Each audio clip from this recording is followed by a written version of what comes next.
Hello everyone. हमारी body में genetic material क्या है? ओके, आप सबने डीएनए बोला, लेकिन हमें कैसे पता है कि डीएनए हमारी बॉडी में जेनेटिक मटेरियल है? अब ये बात हमें अपने आप तो नहीं पता चली, इसके ऊपर किसी साइंटिस्ट ने तो काम किया होगा।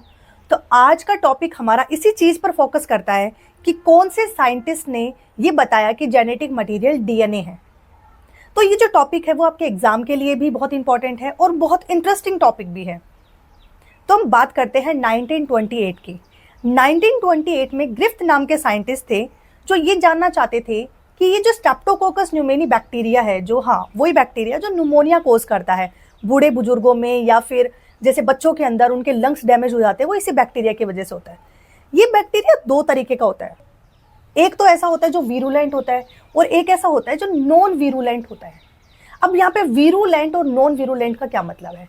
वीरुलेंट का मतलब है एक ऐसा बैक्टीरिया जो दूसरी सेल पे जाएगा, उस पर अटैक करेगा, उसमें खुद के नंबर बढ़ाएगा, उस सेल को डैमेज करके उसको इन्फेक्शन फैलाएगा। इसके अलावा उसके आसपास की सेल में भी इन्फेक्शन कर देता है। एक होता है नॉन वीरुलेंट बैक्टीरिया, मतलब एक ऐसा बैक्टीरिया जो यहाँ पर इन्फेक्शन नहीं फैला सकता दूसरी सेल के अंदर। तो ये जो बैक्टीरिया है जो वीरुलेंट है उसको हमने बोला S type of bacteria, smooth type of bacteria, और दूसरा जो आर टाइप का बैक्टीरिया उसको हमने बोला रफ टाइप ऑफ बैक्टीरिया। तो इन दोनों पर ये स्टडी कर रहे थे। अब ये जानना चाहते थे, जब उन्होंने एक्सपेरिमेंट किया तो इनका पर्पस ये था कि किस तरीके से ये जो बैक्टीरिया है R type of bacteria S type of bacteria में चेंज हो गया। सो लेट्स अंडरस्टैंड कि एक्चुअली वो कर क्या रहे थे और फाइनली उन्होंने कंक्लूजन क्या निकाला। तो यहाँ पर हमने ये समझ लिया कि वीरुलेंट क्या होता है, नॉन वीरुलेंट क्या होता है, एस टाइप ऑफ बैक्टीरिया क्या होता है, आर टाइप ऑफ बैक्टीरिया क्या होता है।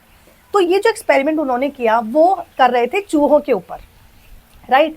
तो जब यहाँ पर उन्होंने चूहे को एस टाइप का बैक्टीरिया का इंजेक्शन लगाया, ओके, तो वो जो चूहा था वो बेटा क्या हो गया, मर गया, राइट, वो किल हो गया। लेकिन जब उन्होंने आर टाइप ऑफ बैक्टीरिया का इंजेक्शन चूहे में इंसर्ट किया तो यहाँ पर जो चूहा था वो सरवाइव कर गया। मैंने आपको पहले बताया था R type of bacteria infection नहीं करता है। तो ये एक्सपेरिमेंट उन्होंने अलग अलग स्टेजेस में किया। जैसे मान लो फर्स्ट एक्सपेरिमेंट में उन्होंने जब एस टाइप का इंजेक्शन लगाया चूहे पे तो चूहा मर गया, राइट, ही वाज डेड। लेकिन जब सेकेंड टाइप ऑफ एक्सपेरिमेंट में इन्होंने आर टाइप का इंजेक्शन चूहे में लगाया तो वहां पर चूहा सर्वाइव कर गया। थर्ड एक्सपेरिमेंट में इन्होंने क्या किया ना, जो वीरुलेंट बैक्टीरिया है एस टाइप बैक्टीरिया, उसको यहाँ पर उन्होंने हीट किया, फिर उसको इंजेक्शन में इंसर्ट करके चूहे पे लगाया।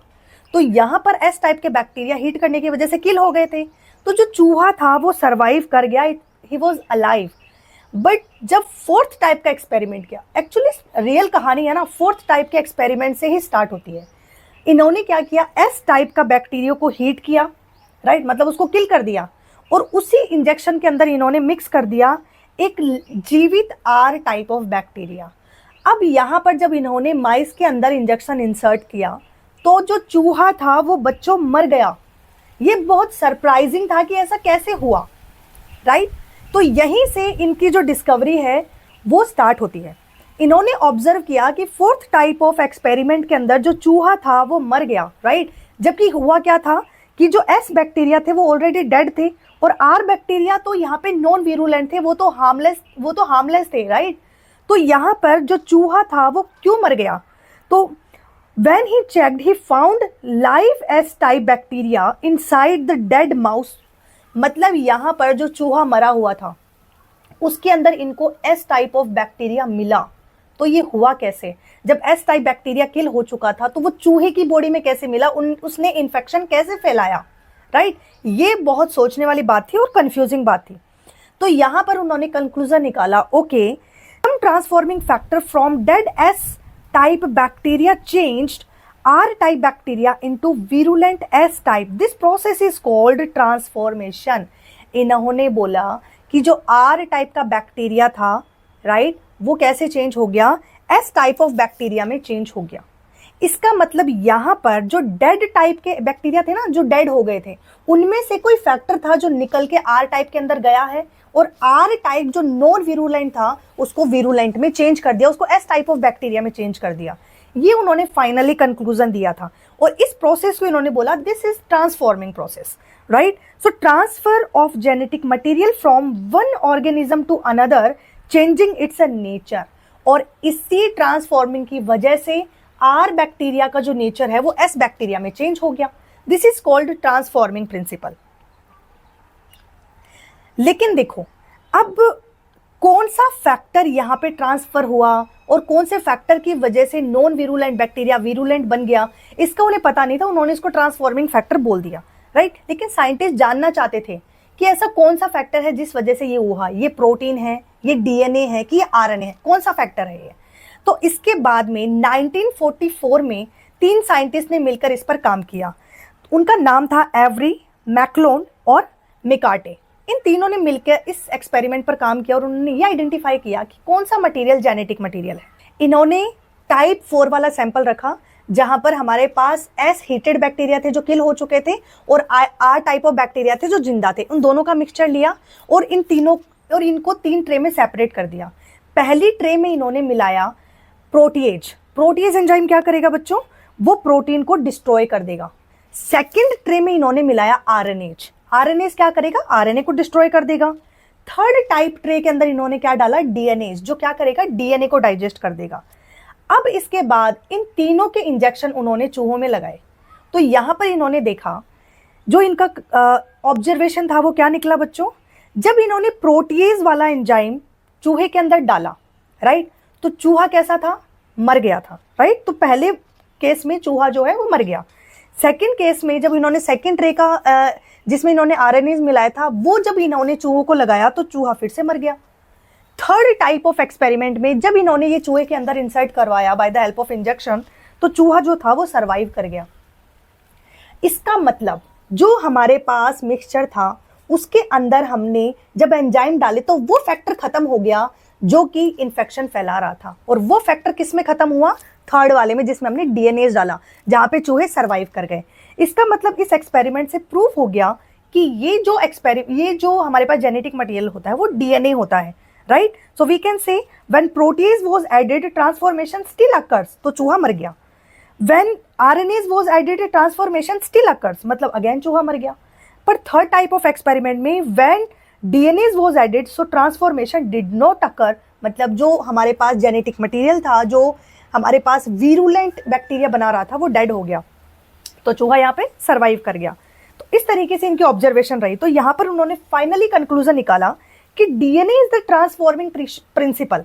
वो जो फैक्टर था ना, उसको उन्होंने क्या नाम दिया, DNA. Yes, DNA is the transforming principle.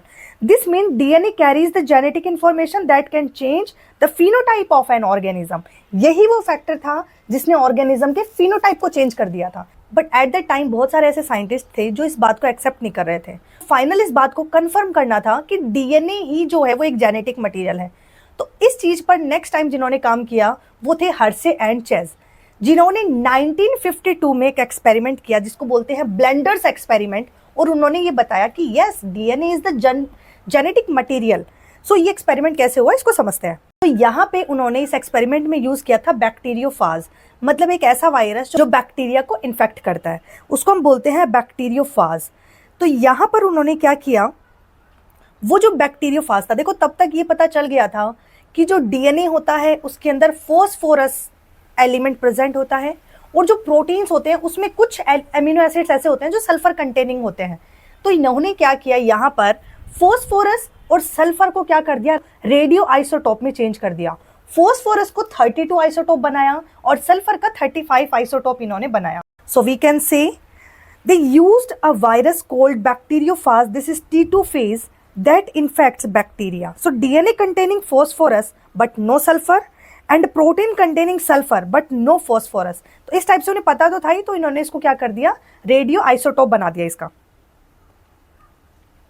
अब ये प्रोसीजर कैसे हुआ, यहां पर इन्होंने क्या किया, रेडियो एक्टिव लेबलिंग के बाद में इन्होंने ई कोलाई बैक्टीरिया को इन्फेक्टेड करवा दिया by the help of bacteriophage.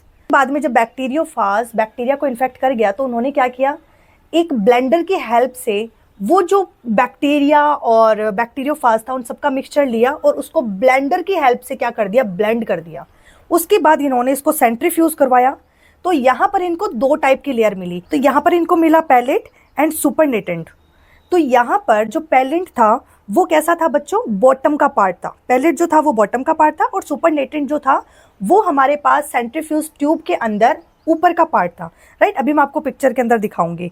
तो यहाँ पर जब इन्होंने रेडियो एक्टिविटी डिटेक्ट करी तो इनको क्या रिजल्ट मिला, इसके बारे में देखते हैं। फर्स्ट पार्ट में हमारे पास बैक्टीरियोफाज ने बैक्टीरिया को इन्फेक्टेड किया। सेकंड, हमने इसको जब ब्लेंडिंग करा और सेंट्रीफ्यूगेशन करवाया तो हमें इस तरीके का एक रिजल्ट मिला, जहां पर हमारे पास बॉटम में है पैलेट और ऊपर वाला जो पार्ट है उसके अंदर हमारे पास है सुपरनेटेंट। सुपरनेटेंट को जब हमने आइसोलेट किया और जब उसकी हमने रेडियो एक्टिविटी चेक करी तो हमें यहाँ पर sulphur containing, sulphur labelled compound था ना, वो हमें मिला। और जब हमने पैलेट चेक किया तो हमें यहाँ पर फॉस्फोरस लेबल्ड कंपाउंड मिला।